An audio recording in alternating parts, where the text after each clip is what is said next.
Hey there, welcome to day 55 of our Be a Better You annual challenge. Sharon Horne-Ellstrom here, and today we are talking about step 3 of the IDEANCE process, the process we created in January to deal with anything that comes up this year and to work on each of the different areas and aspects of our life framework. This month we're focusing on confidence. So we picked a confidence area that we wanted to work on, either a challenge area or an area we wanted to set a goal in and improve. Or not necessarily improve, but just set a goal in. Guess what? Life is continuous improvement. So we might as well figure out that we're going to always face change and challenges. And we're always going to be looking for ways to improve. So step 3 of the process is to explore options. What the heck does that mean? It means that we are going to, yesterday we talked about and thought about and visualized, I hope, and started visualizing our desired result with the area of confidence that we decided to work on. I worked on doing a 3-day live virtual event. So live is over Zoom and other technology and things. So that's the confidence builder area that I'm working on right now. So what are some options to go ahead and fill the gap between where I am right now, never done that. Been on a lot of them, watched a lot of them, went through some trainings on them, but I have not ever personally done my own 3-day live event, virtual live event, right? I've done workshops and things before, but not a 3-day, mostly me live event. So that's what I'm working on. So current situation, haven't done. Desired situation is, of course, I want it to go off amazingly, and I want to have a good percentage of people that decide to stay with me for the rest of the year. So, or for the next year. What are all the things that have to play into that? Well, there's a big gap between where I am and where I want to be, right?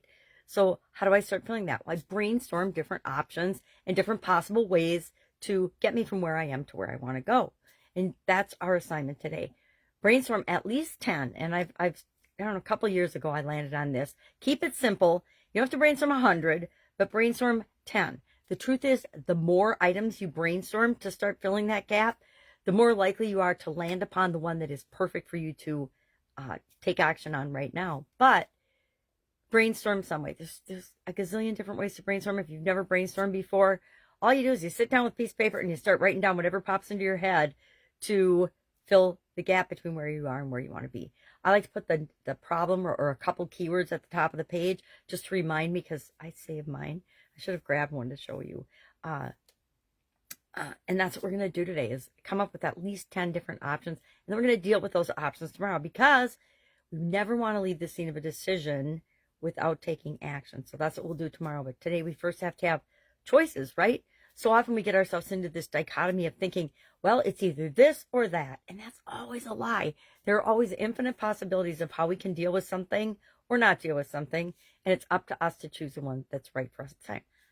Truth is, sometimes doing nothing is the absolute positive right thing for us to do. And for some of us, that's very, very hard to accept, because we always want to be doing something. We always want to be moving our life forward. But at times, we need to just stop, reflect, and wait for the right answer before we take action.